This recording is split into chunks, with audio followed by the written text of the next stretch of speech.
Mr. Tilson was replying to a letter that was put in by Councillor Mullard. Thank you very much. And I was going to ask you to clarify a point of his response. That's all. Just clarification. Clarified it. Mr. Tilson. Chairman, you are setting a precedent now with what you are saying in Mr. this Tilson meeting. was replying to a letter that Mr. Mullard put in the looker, which he's quite entitled to do. You're setting a precedent saying that a councillor can write anything they like in the press, anything they like at all to do with council business, and they will not be answerable for it. That's the precedent you're setting on the record right now by saying that. Seems to be. Right, I'll follow on from that. So you're condoning the fact that Councillor Tilson can tear apart another man's character because Councillor Tilson more or less says he's a serial complainer. It's triumphalism. This parish council is behaving like an Argentinian junta. Okay, thank you for your question. Is there any other questions, please? Vanessa McCready, 9 Hyde Road, Dymchurch. I'd like to thank the Parish Council for their contribution towards the Turn the Tide Festival. The work the organisers put into the successful event made me proud to be part of this community where people who love this place and its people work hard for the benefit of their community. What has been achieved when we work together is fantastic. Please encourage those that can get you the funding wanted and don't ignore those that write to councillors to inform them when they are not acquainted with the facts. And please give credit to those that deserve it, or you may find that you are damaging the reputation of the Parish Council. And my question is, have all councillors now read my letters which were sent in August, and will I get a reply? The minutes of the Asset and Amenities Committee is being ratified tonight, and then I'll respond to you afterwards. And that will answer both the questions I've asked tonight. What was your question? It was, have all councillors... The councillors on the Asset and Amenities Committee. No, I wrote to all councillors. Well, the Asset and Amenities Committee heard and read your letters because that's what they were addressed to. That's who they were addressed to. No, I wrote to the chairman. Is the chairman on that committee? Yes, he is. Right, I wrote to the chairman and all councillors because I think it's such an important matter in this village that it would be remiss if all councillors were not aware of the facts. Well, it hasn't gone to all councillors, as I said. It went to Asset and Amenities because that's where it was focused on. And I think you're well aware, Vanessa, that administration is not part of the council's remit.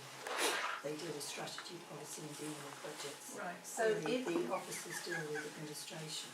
So my next question is, if I would like to inform councillors of very important matters that I have knowledge of, which they do not, should I then write to them privately at their home address?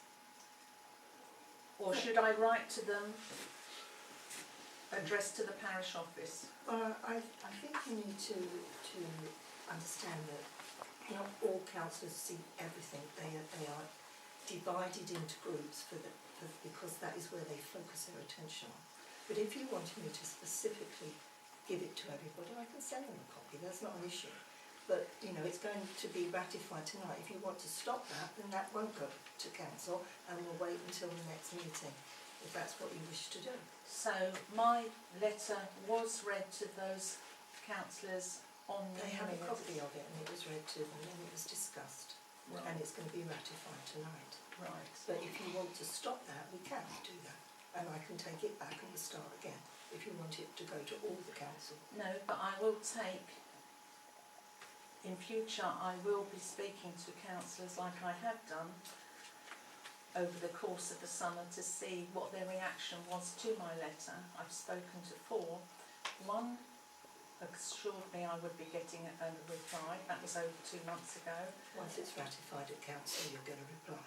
Right. Everything gets ratified before it goes. Okay then. If that's the first meeting of that meeting since July.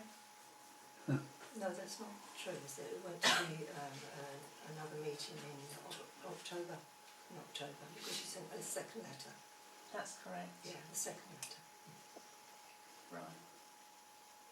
And this is the first council meeting since that asset amenities committee meeting. Right. So as you know, everything gets ratified at I'm council. going to wait for the reply then. Can I make a suggestion to Vanessa? Vanessa, I suggest you write your letter, get it printed in the looker, and then maybe he'll respond. Mr. Tills will respond in kind, probably. That Can you, seems to be followed. Thank you for that. Thank you very much. Is there any other? Yes. John Williams, 119 High Street. In the last minutes, it makes reference to the report, your report, that all the councillors will be going to a training committee, training session. How did that go? Did anybody get the training? It got cancelled. Oh, why was that? It got cancelled because the people that were doing it could not do it on that day, so it Right. got cancelled. Is it being... It will be pursued for possibly now in the new year that we will try again and get. It wasn't only going to be Dymchurch Parish councillors, there was going to be other parish councillors that were coming along as well Right, from other areas. right. So Was that... Sorry. it will hopefully go ahead in the new year. Right. Will that include any new councillors that are put onto the council subject to an election being held? It will involve all councillors. Is an election going to be held for the missing councillors? I don't know. How will you fill the council places? There is a procedure that we have to go through, and after tonight the clerk will inform Shepway District Council that we have had 2 resignations from councillors to the monitoring officer. It's up to the monitoring officer to then tell us what the next stages are, and that is the way it goes. Right. Now, if we can refer just briefly to a local council that recently had an election, Shepway were not interested, and there are 2 Shepway councillors here. Shepway were not interested in issuing polling cards for the constituents of St Mary's, as I understand it. Now, if they do the same situation here in Dymchurch, maybe even fewer Conservative voters will get out to vote, as happened in St Mary's Bay, and you've got a Labour councillor there now. Would you like me to? Yes, please. I can answer that, Mr. Williams. An election will cost £6,500 on the next precept. So if an election is held, the taxpayer will have to pay £6,500. If no poll cards are issued, the cost to the taxpayer goes down to £4,500. And the chairman of St Mary's Bay said that there would be no poll cards issued because that would be cheaper for the taxpayer. And those people who are calling the election must pay for their own campaign. And that's how it was dealt with. But Right. an election will cost £6,500 to the Okay, taxpayer. well, can I follow that on then? Is this council, subject to whatever Shepway says, going to hold an election, or are they going to co-opt members? We do not know. Once I've declared that there's 2 vacancies at council tonight, I will then inform Shepway District Council monitoring officer. It then goes in the hands of the monitoring officer. We have nothing to do with it at all. And they will advertise it. They used to have to take it to the court. I don't know what the procedure is now. And they have to serve notice, I believe it's for 21 days. After that 21 days, the monitoring officer will tell me if we're going to have an election or not. If there are 10 signatories or more for an election, then an election will be held. The monitoring officer will take control of that. They will call the date, they will hold the poll, they will hold the election, and they will then inform this council who has been elected. We have nothing to do with it at all. But if after 21 days and there is less than 10 signatories, then the monitoring officer will notify me accordingly and will give this council the opportunity to co-opt, should it wish to do so. Okay, so we're going to have some months at the moment with a less than full council sitting at this table. That's quite normal. Right. At the moment, we can see 4 people sitting here. If either one or the other of any one of the 4 of you was to resign, or leave, or die, or get married, or whatever, and decide they no longer want to sit in this council, how many people constitute this council? What is the minimum number that can take it? 3. Three. 3. But there are 7 councillors, it's just unfortunately one's working and 2 are away. Right. Okay. So, in an emergency situation, you could end up by having co-opted members. Well, it's not an emergency situation, that's just the process. If an election is called and there are no candidates. Well, you can't, there won't be an election called and have no councillors because you've got 10 signatories requesting one. You need 10 signatures for a candidate. No, you No. 10 signatories You to need- call I can't an really hear election. what you're saying. Well, I can't help that, but you have to have 10 signatories for an election. To Sorry, could you request say an that election. again? You need 10 signatures, right? And then the monitoring officers will have to call an election, Right. right? Right. And if you don't get 10, if he doesn't get 10, then the monitoring officers 90% of the time will write to us and say you can now advertise to co-op 2 councillors onto your council. Right. And that's the way it goes. Right. Okay, that's fine for the moment then. Can I go on to the next point?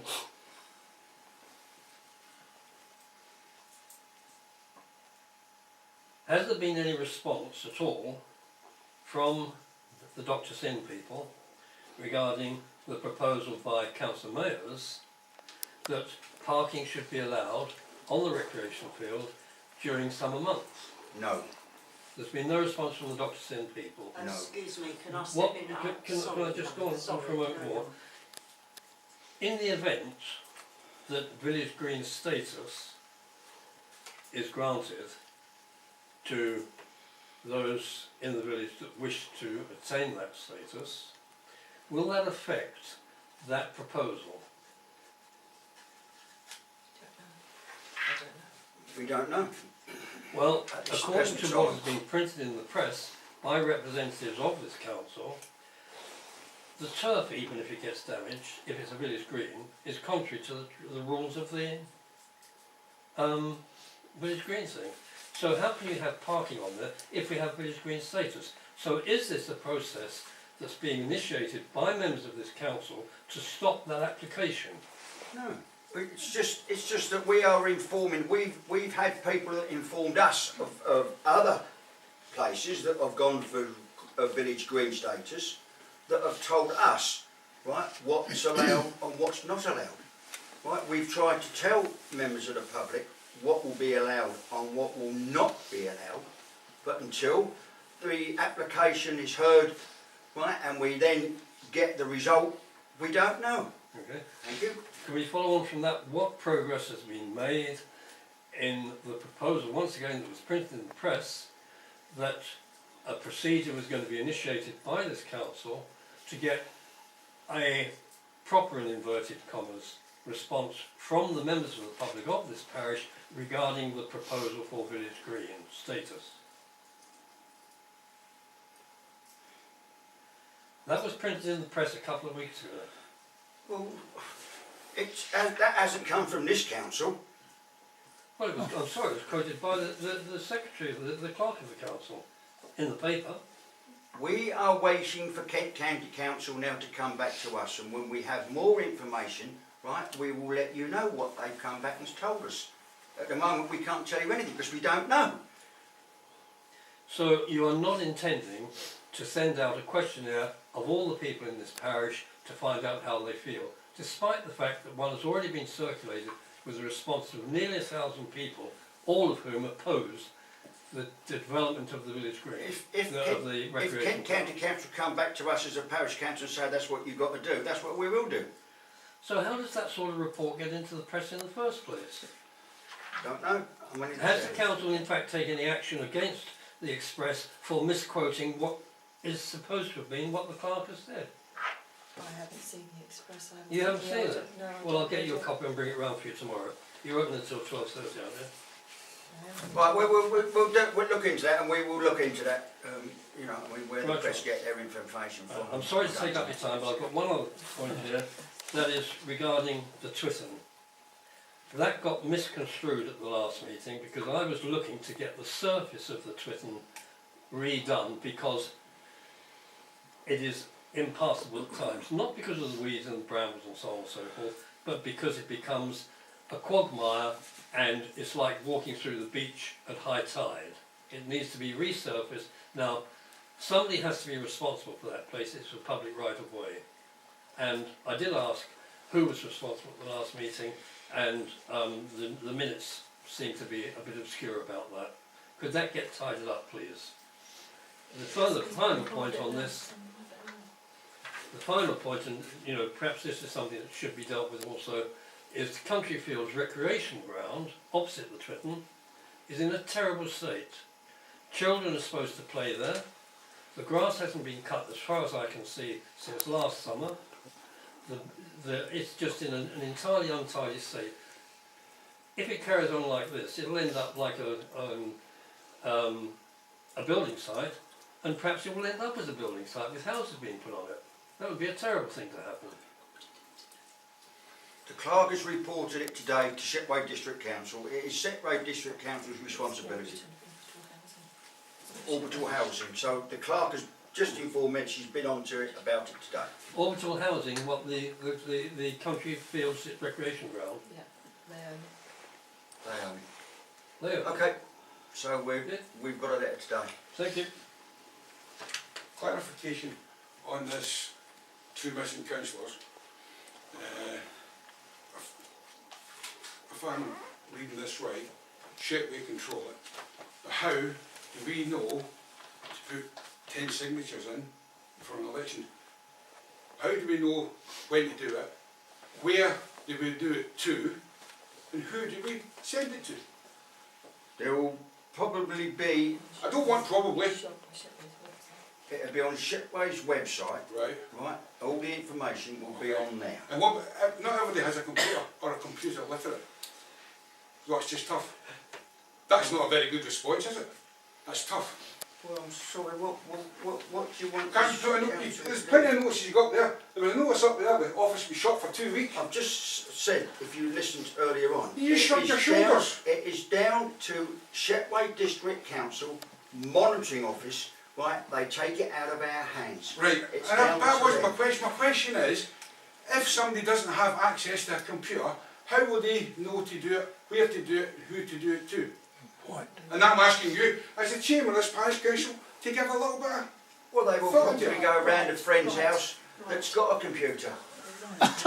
Or they write into Right. the monitoring office. Alright, then secondly, on John's point about the Express, in the Express it was quoted that the clerk had wrote to KCC to defer the village green status because you hadn't finished your whatever it was you were doing. Is that correct or am I wrong? But did I read that wrong as well? I didn't write to them to defer it, no. I just asked if it was an appropriate time for them to put in the application. No, according to the press it says you asked them to defer. Well, I think they're Boy, pressing oh boy. Right, is there any more? Could I say, go back to the day of sin, right, I did email Jill today to tell her that we haven't got a meeting until the 22nd, but I'd also put in an application for funding for next year, and I did that to cover ourselves, which is what I quoted, so we have replied, and our meeting will be the 22nd, then we will decide whether we're going to be able to take up the offer of the parking on the rec, and then I'll get back to you, but I have replied today to Jill. Okay, well, thanks. As soon as you know that information, it'd be very handy As soon as our meeting's done, let the parish council the know. next day. I'm just wondering why the 2 vacancies for councillors have not been notified yet to the monitoring officer in Shepway. They haven't been put to council yet. Do they have to be put to council? for council to say what, because everybody obviously That already It's knows. ratified, it's ratified. That is the procedure that we Okay. have to go through. Right, thank you. And this is the first meeting since the two councillors have resigned. I know. So after tonight, right, when the clerk lets the council know that there's been two resignations, she will then inform Shetway. Thank you. That is procedure. Anything else? Anybody else? One quick question, right? Clarification, this is the old councillors, Councillor Blackwell, Councillor Redding, Chairman Wilkins and Vice Chairman Mr Tilson. If Mr Tilson doesn't need to answer to me, does that go for you all? Does that mean none of you are answerable to any of us in this room from the public? The people who put you here, the people who can get rid of you eventually? That question is noted. Right? Oh, It's so, noted. Right? you see, We don't have to sit round here, I'm asking a right, question. where I'm asking a question. a member of the public, right, if you've got a concern about things in Dymchurch, Yeah. right, that's what the council's about. It's not here, right, for anybody, right, to start having a personal go at any councillors. Well, And that's it. wait a minute, Right, wait a if minute. there's nobody else personal. got You anything still else haven't to answered the say, question. if nobody else has got anything to say, I'm now moving into my meeting. Thank you very much for your questions. Thank you. Can I approve the minutes of the last meeting, please? Take note. I can't put up with it. That's crap, isn't it? Absolute crap. Seconded? I wasn't present, so I can't vote on it. I will second that. All in favour, please show. Thank you. Right, page 1.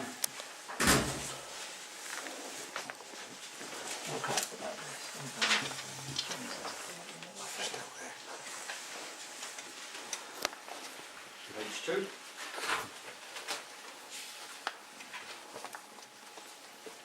Page 3. Lost me out.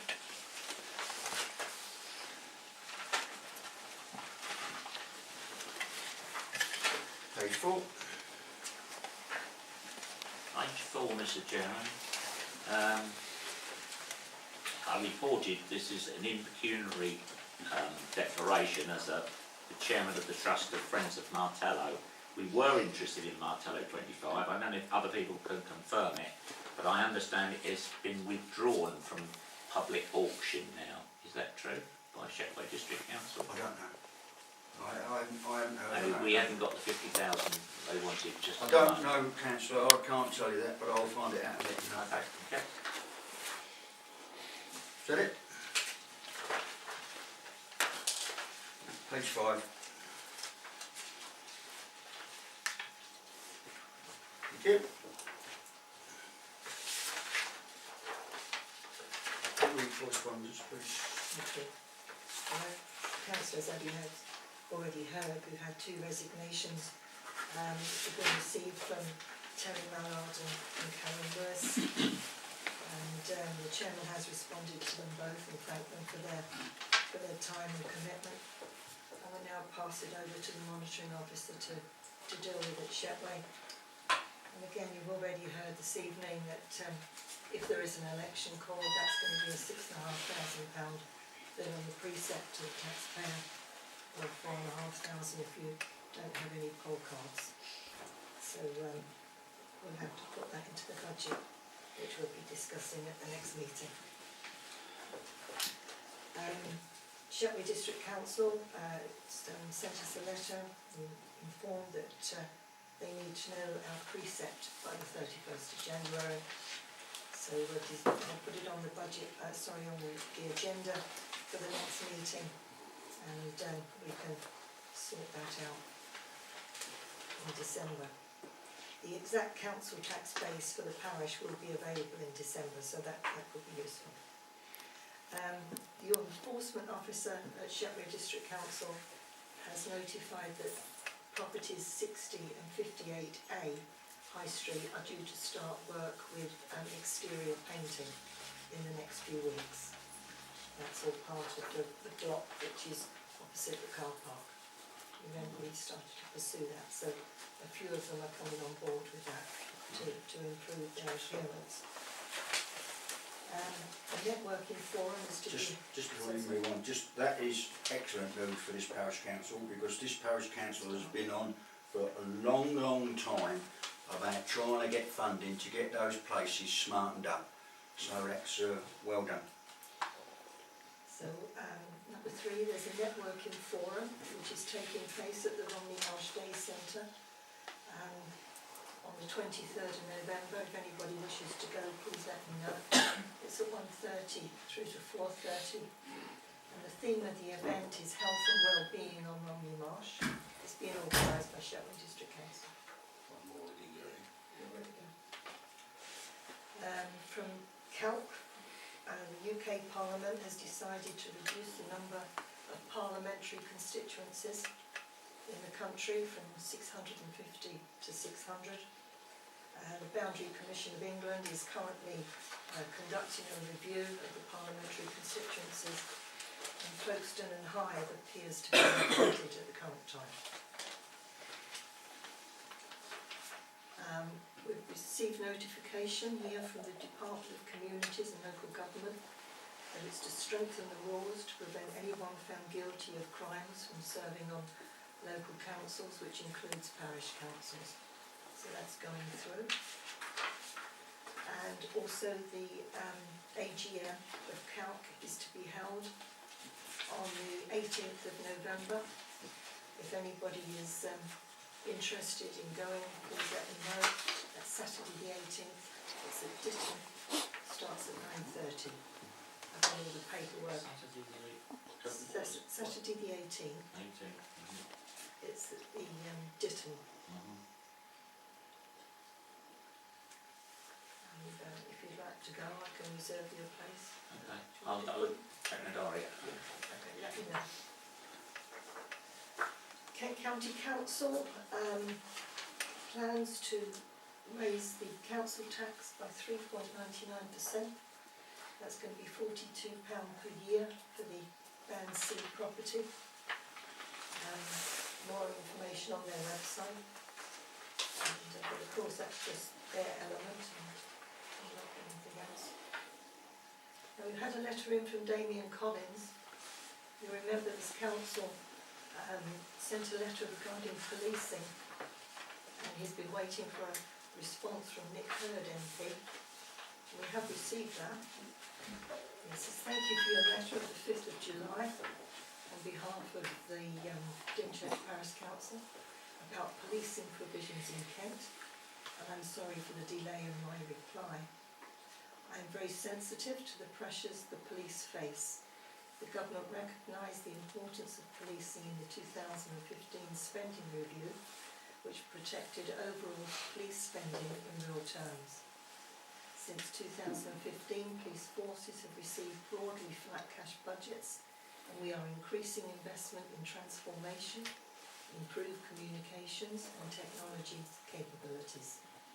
Kent Police's direct resource funding, including the council tax precept, is £279 million in 2017, an increase of £6.3 million compared to 2015.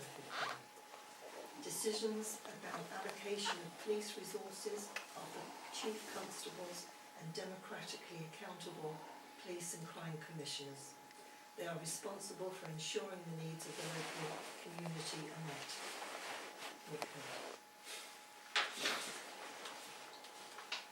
So we waited a long while for very little. Chairman, I'd like to move a motion on that. I brought a motion to this council some time back as a trans-frontier county which we experienced ingression by unofficial people on our own beach, that we need more police resources and a stronger border force. We have lost since 2010 8,000 personnel in border force alone, many of them focused at the Channel Tunnel, at Dover and on the other side before they come over. We have experienced nationally, just in England and Wales alone, a reduction of 20,000 proper constables. I don't know if you've seen, but I mentioned it at the Marsh Forum. Norfolk County Council are actually knocking out all of their PCSOs and attempting to replace them with 80% proper, fully sworn in constables, because they do not recognise that PCSOs can perform the function of arrest and containment of ne'er-do-wells. Now, we wrote, rejecting austerity. It was supported by all the members in this room, because it is one thing that the public are not complacent about, and they say to us and to all other councillors at all levels and parliamentarians, the first objective of any government is to support the security of the state. Now, when we get people from Albania landing in our beach on Saturday night, with anybody knowing anything about it except the French Coast Guard, that doesn't look good to me. I reported to the council last time, we have one police launch for 370 miles of coastline. We are second only to Cornwall in the length of our coastline, and we have one patrol vessel from the Kent Constabulary.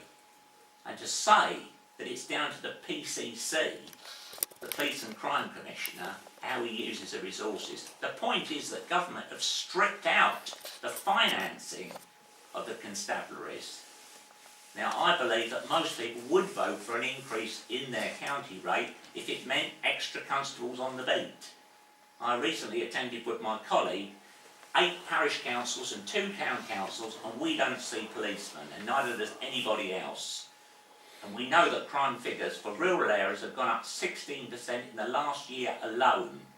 Thefts of diesel from farm properties, livestock has gone missing. Crime is rife in the rural communities just as it is in the urban communities. Without the ne'er-do-wells who come into our car park at night trying to spread drugs and what have you amongst our youngsters. We need more policemen. I will move that we write back rejecting this letter and urging our Member of Parliament, and I must admit that letter only just got here on time. Some councils on the Marsh wrote in July and have still not had a reply. Rejecting what he has said and asking for resources to be made available. By 2019 we're going to have a major problem if we ever leave Brexit at that Dover port, and 8,000 less border force to enforce inspection of lorries and vehicles will mean that more drug trafficking, more people smuggling come in. This is a #1 priority that people tell me they want to be safe, especially in rural areas. I hope I get a seconder for my motion. Do you feel that we should write to the Commissioner? Instead of writing to Damien, write to our local... Police and Crime Commissioner? Yeah. We could send him a copy as well. I think Yeah. we should probably write to the Home Secretary.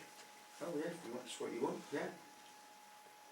Do I find a seconder? Yeah, I'll second that. I'll second that. We get a letter off to all those 3 and telling them how disappointed we were with the letter. It doesn't give us any, hope. No. I've got a vote on that. All in favour of that, please go in. Thank you. Thank you. Thank you, Chairman. Dymchurch Village Hall Management Committee, they sent me their minutes, but I need to note that their AGM is tomorrow, the 2nd of November. What is it, 7 o'clock? Yeah.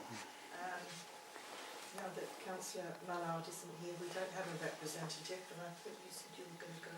I will go for the tomorrow. time being. Okay. Romney Town Council, they're hosting a flood training session at the Assembly Rooms on Thursday the 30th of November.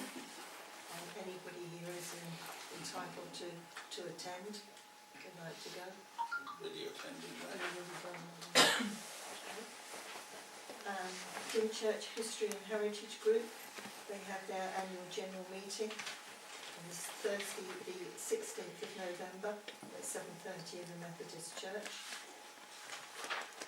And we had an email from Mr. Kewer who gave information that he's going to be videoing the parish council meetings. That's it, Chair. Thank you.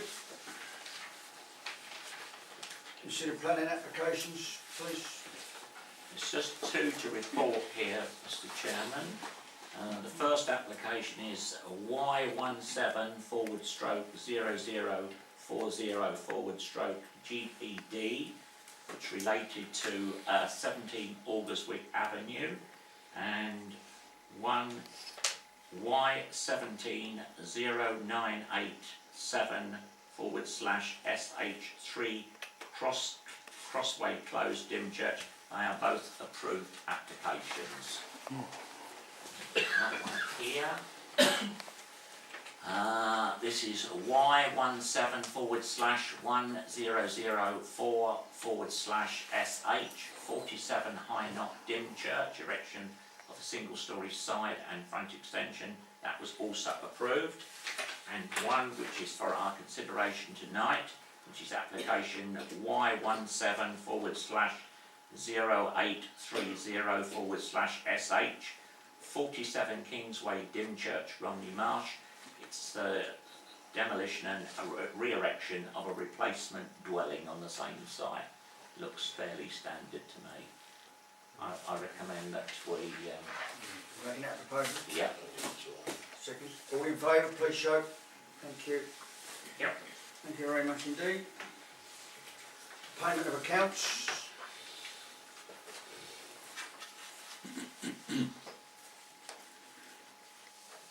Not many here tonight. I propose that we accept payment of accounts. Great. Second it. All in favour? Thank you. I have got a little bit of good news here. You remember that we lost our, the business rates at the car park. They've gone up to £3,500. Well, we have been informed that we're going to have a rebate of £995 for this year only. But this is the government announced in the spring that it would give a relief for those who had considerable increase in the rates, and we fell into that bracket. So for this year we got just under 1,000 back for that. Well pursued. Excellent.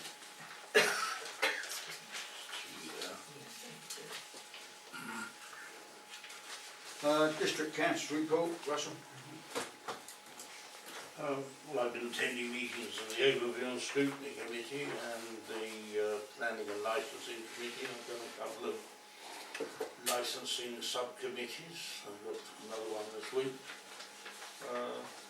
This very day I spent about 4 happy hours speaking with officers on individual constituents issues.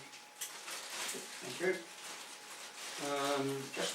Just whilst you're on District Council, Mr Chairman, we've heard the good news that some of the properties opposite the car park are going to be redecorated, but there was a health and safety issue about the chimney stack, particularly on the car park side, and from one of the neighbours about flying tiles during high winds on the other side. Yeah. Can I be assured that the health and safety people at Shepway consider that building to be safe? Yeah, they came down and looked at it before, as you well know, and they said it was safe. But we will have another word with them and say, look, you know, can you come? There doesn't seem to be anything going on there. Whether they're waiting for planning, I do not know. But the back of it is a bit of an eyesore tip.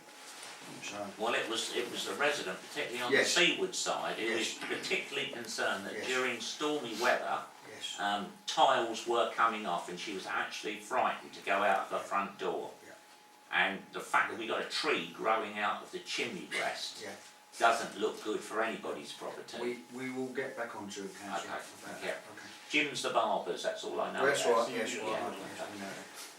yes, likewise, I've been to planning and licensing, and I've also been to Opportunitas meeting, and Opportunitas have just bought another premises in Folkestone. Right, Chairman's report, nothing to report. To receive reports on meetings attended. Yes, we went to we did our duty. We went to the Romney Marsh Forum, Chairman, only last week, and a member of the public was asking about speeding. Councillor Goddard, who is our Chairman and a District Councillor, has indicated that there is a speed indication device which can be loaned out to towns and parishes if they get suitable volunteers who will be trained by the police and this will be erected at hotspots approved by the police. It's not up to the parish or the town to choose the position. The police will decide the position. It will be operated by fully trained volunteers who will then note the speed and the registration number of the car. They will be written to in the first instance by the county constabulary. If they are marked as having 2 speeding offences whilst the device is in operation, they will actually receive a visit from the constabulary who will serve a notice on them. Now, I did ask the question, this is being funded by the Romney Marsh county councillor, he was going to buy a device, but we understand there is a device already in this part of the county, but he was prepared to fund it out of his divisional funds. And I asked the question, because we've been hived off now from Romney Marsh Division to, the one we were in at the moment with West Hyde, would we still be eligible to use this machine? And I was told we would. So we need to spread the word around the village. If there are people of goodwill, as I believe there may well be, who are prepared to come forward and offer themselves for police training to operate this device throughout the village on a regular basis, it flashes up the speed, as they come near, and then you note the numbers. Yeah. I think it would be a very worthy thing for us to try and organise, but it does need volunteers to do this. Okay, on that thing then we will get a notice put in the window about Yeah, it, and okay. if people want to come and put their names on the list, then Okay. that's the way And forward. I'm sure we can ask the public to spread the good news as well. The previous meeting, they'd actually had the chairman of the Coastal Commissioning Group down to talk about health service provision on the marsh. This is a regular occurrence on our agenda about the lack of salaried GPs working in our surgeries. Now, we pointed out that we have very few salaried GPs working at the Martello. Most of them are operating as locums. It now seems to be the case in New Romney as well. Channel 4 were actually interested in making a film about health provision and its lack of on the marsh. But they wanted it with an emphasis that because we have a number of immigrants coming in, they were soaking up all the healthcare, and it didn't pan out like that. And Mrs. Rolfe from New Romney said, well, I wasn't prepared to go down that road. It is because of a lack of trained GPs nationally that we cannot attract them to coastal and rural areas. But we are pursuing this. A number of people have really worked hard. They've written, several councils have written to Damien Collins about this, and again, I'm afraid to say they haven't received a satisfactory reply. We need to keep up the pressure about this, particularly as we probably have an older population than is more general across the south east. The burial grounds came up. Before you move on, as you well know, the Romney Marsh Forum, that's the people that have got to keep on to national health. A parish council, they just sort of push it Well, the away, good but news is... you get big organisations that keep on to them, that's... Well, Councillor Mrs. Ralph, who is I think she's the Deputy Mayor in Chair of New Romney, she is very strong on this. Yeah. She has actually secured a promise, I think it's as strong as that they will look into the provision of expanding community health care on the marsh. They're looking at the academy for one site, the existing medical facilities in the avenue where we go for chiropody and things like that, and the old people's daycare. The old people's daycare centre was knocked out because of lack of parking, but they are seriously looking at whether they can put additional facilities on the academy in the avenue or on the other side of the road which backs onto the playing fields. So that is a promise from the CCG that they will look at expanding some of our community activities like chiropody and physiotherapy and things like this, antenatal care, all that sort of thing, coming down and having a really good look, and they were promised to come back to us on that. Like we were promised, it's going to go around in Marcello. Yeah. So, Say no more. We did receive under correspondence the letter from our own clerk, which we'd asked her to write to the other parishes on the marsh and the two town councils about whether they would like to come in on a leaflet for publicity. We do about 5,000 ourselves, which go around the M25, but we thought if we could expand this on the basis of the Fifth Continent proposals, to incorporate the other 8 parishes and parish meetings and 2 town councils, and I must say they've been very, very good. They've accepted this with good grace. It looks as if the other 2 town councils are going to take it back and possibly give us some help towards funding. It will mean that we can put 25,000 leaflets out instead of 5,000. We would encourage businesses and hoteliers and places, restaurants, cafes, things like that, which rely on the tourist trade. I've been to see people about some of the green things like cycle hire, and we went to a presentation at the Romney Marsh Fifth Continent proposals along the road here. They're very keen to come on board with us. So it looks as if tourism may be well becoming a new thing. We're talking about rebranding this area so that as you come into 1066 territory on the Hastings side, as you enter the marsh and its environs, we could possibly have up signs, you are now entering the Fifth Continent. So we're trying to remarket the whole of the marsh. It's not just Dymchurch, but you know, the bird watching, the walking, the cycling, all of the other activities, and we want as many people as possible to participate in this. On our coastal community group, which will be meeting later on in November, we should be drawing in ideas. If people want to feed us in ideas, we'll put them in this leaflet, and hopefully Peter Faulkner, who actually runs the Fifth Continent website, will put it on electronically as well. So if you go onto the web, you'll see exactly what you can pick up in a local library or a motorway service area. It'll be a big expanded leaflet with all of the attractions in this part of the world. Our last leaflet we think was quite successful, but we're hoping this is going to be even better and incorporate many more things and make the season last a bit longer. We are very conscious that, you know, our economy on the marsh depends on visitors, not just day visitors, but people staying a bit longer and doing different things. So I consider it's really exciting what people are sort of up for at the moment. Very good. You might like to know, just at the close of play, as we closed the Martello Tower last week, it's about 4,000 people we've had in since the 15th of July. 4,000 visitors. And people said to me, you'll never get anybody to come and visit it. Excellent, well done, excellent work. Is that it? That's it, sir. Can I just say one thing that Mr. Chairman, the lead have already agreed the funding, Good, and New Romney considers it on Monday. good, excellent. Right, the Asset and Amenities Working Group met earlier, not this month, last month, the 11th of October. Quite a lengthy agenda, and actually could I start, the minutes being circulated by the clerk, could I start by raising the issue that Vanessa did earlier. We had that right at the beginning of the meeting, and I immediately agreed to accept entirely accurate the quotation that was in one of Vanessa's letters, and I quote it: the majority of play equipment was installed with funding achieved by Dymchurch Parish Plan Action Group. And I accepted that that was an entirely true statement, not least because I was part of the group. So I remember it only too well.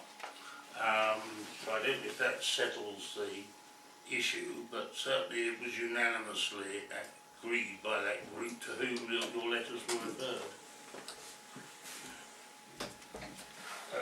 Then, going on, we have a number of recommendations, so one or two of them may need a bit of discussion. That the minutes be accepted is the first one, if I get any dissent. Right, well, there's recreation ground play equipment maintenance, for which we make budgetary provision, but this council needs to approve the budget for maintenance to the play equipment. And the sums involved, the zip wire, £1,200, replacement swing seat, £400, and a roundabout bearing unit, £980 plus the installation costs. Since this comes from my working group, I have to bring it to this council.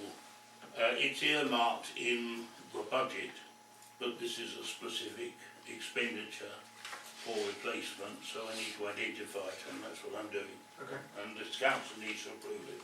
Okay. You making that proposal? Yeah, I propose. Well, I will second that proposal, and that we get that play equipment repaired. Okay. Okay. Yeah. All in favour? Yep. Right, we then discussed the asbestos report on the pavilion and the further costs that would be involved if we took any action as a result of the report, and those costs are actually pretty substantial. We are told that it is estimated at £4,000 plus VAT, so we're talking about 5,000 here. There was then a discussion among the group reminding me as chairman that of course this council unanimously back in 2016 had said that we wanted to spend no more money on the pavilion at all.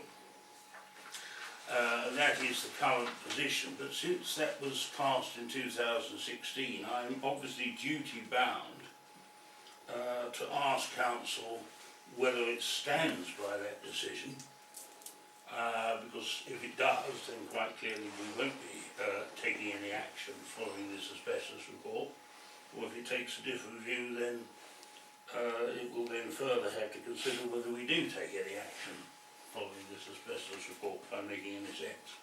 So the issue, the recommendation from the working group, the unanimous view, was that we should stand by the decision made by this council in 2016. So that is the recommendation, but that's obviously up for discussion.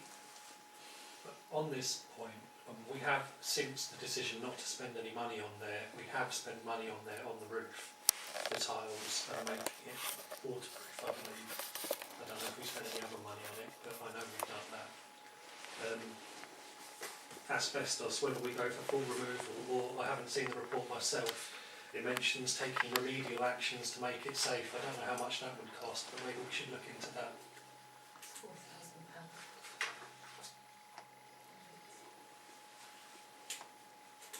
That was a quote for removal from what I read, what you'd sent round. It also mentions that there were possible remedial actions just to make it safe, not to remove the asbestos, but to make it all safe. But there was no quote for that. The quote was to make it safe. That was the quote that we received, £4,000 for removal of it. For removal, but not for just making it safe. It does talk about, what you sent round to me says, the report recommended remedial actions. Yeah, £4,000 for that. But what I'm talking about is the possibility of making it safe over removing the asbestos, which will obviously cost a lot more. So I'm not clear what the decision. Well, no, I think that's what you're on about. I think you're on about there will be put, if it stays as it is at the moment, there would be notices, and there might even be barriers put in so people couldn't get near the asbestos, and it's just warning people that that the asbestos is there, and you wouldn't be allowed to do any drilling or anything in that pavilion. So, and that's it. Is that right? No, you've got to get rid of it. All right. Because the decaying structure of the building is suggested to get rid of it, and the cost of it is £4,000. I think what was being discussed is that council said it was no longer going to spend any more capital money on it. Obviously there's a small maintenance budget to deal with removal of tiles and that sort of stuff. That's a maintenance budget. But council, if I'm right, said that it wasn't going to spend any more capital money on the pavilion. And I think that's the question, is it not? Yes, I mean the question coming out of this group is whether its decision in 2016 still holds. Well, what you just said though is that money could come out of a maintenance budget. No. Well, there is an annual maintenance budget for that pavilion. like the As there is vegetables. one for Bulls Fields and there's one for the graveyard. There is a maintenance budget under each of the categories. So this is not additional expenditure, this is again earmarked expenditure. So what I'm saying is then that we don't have to overturn the decision that was made in 2016 not to spend any capital fund on it. It could come out of the maintenance fund to have remedial actions done on the pavilion. We could do if there were a maintenance budget that was anywhere near what would be required to act on this report. What's our current annual maintenance budget? Well, I believe that it's not even 4 figures, is it, for the... I can't do it. I haven't got it, I haven't. But I don't think it's even 4 figures, and I suspect, You're talking It's about already- £500. yeah.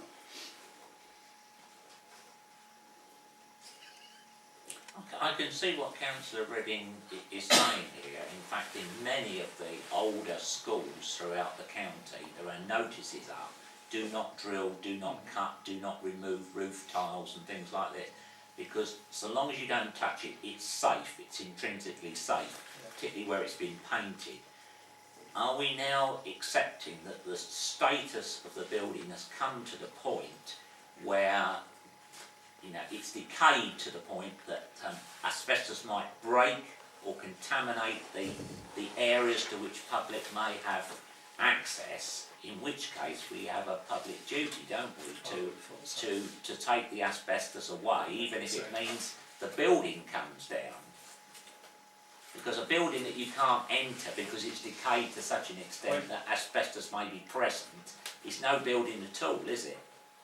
I mean, I've not been afforded the opportunity to see the asbestos report myself yet, but that sounds a little extreme considering it does, what I've been emailed around does mention specifically remedial actions can be taken. Yeah.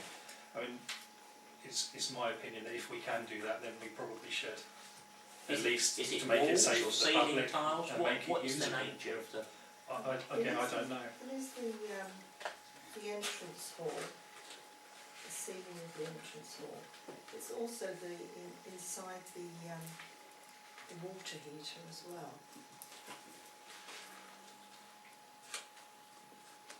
As I say, it's going to cost 4,000 plus VAT.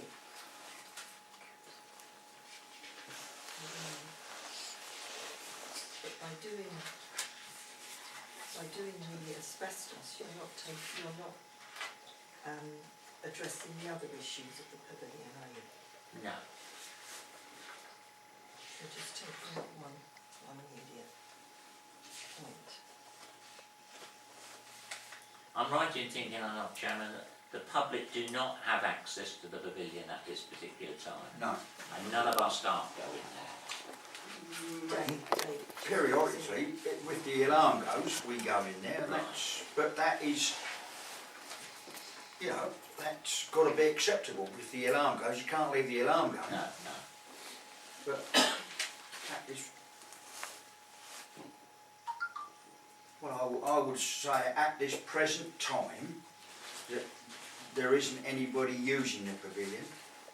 Right? We stick with that we don't spend a lot of money on it at this present time. I would suggest that if we have staff going into that property, then we have a duty of care and we have to take remedial actions to make it safe.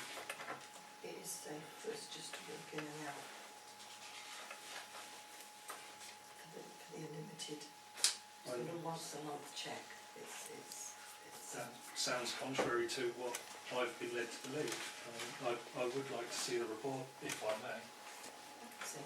Yes, please. Well, this cost estimate has come from the people who compiled this report, yes? Yeah. Is that right?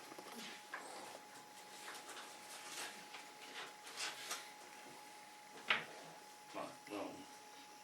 Maybe I'd like to move that we defer the decision until we've all had an opportunity to look at the report.